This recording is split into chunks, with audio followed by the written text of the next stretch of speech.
before. And for me, it was one of the more informative interviews. I, like you guys, learned something with the guests as well.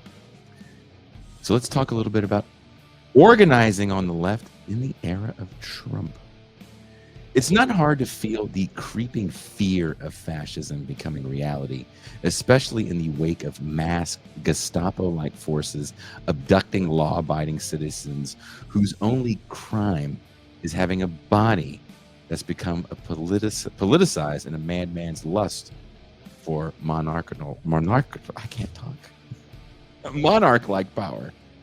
In moments like this, people tend to go one of two ways. Some bury their heads deeper in the sand, convinced the flames won't reach them as the house burns down around them. Others recognize the urgency. This moment is ripe for rebellion.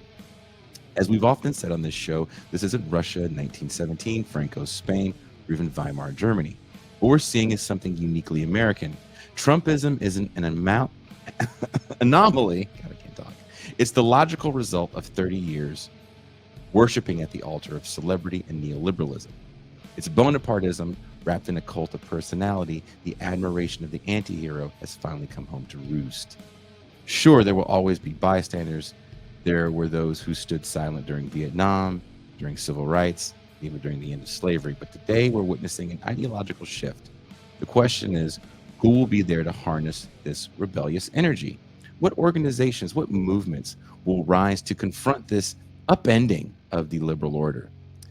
For decades, only a fringe of the left challenged the legitimacy of Israel's occupation of Gaza. Some even dared question the notion of a settler colonial state. Now, after the live streamed genocide of innocents, even Americans who once turned a blind eye don't want the blood of children on their hands. This reckoning has even reached elite academic institutions, places that have long been pipelines into consulting firms, the military industrial complex, and the financial sector. Students are now demanding transparency, questioning whether their universities are complicit in funding war crimes.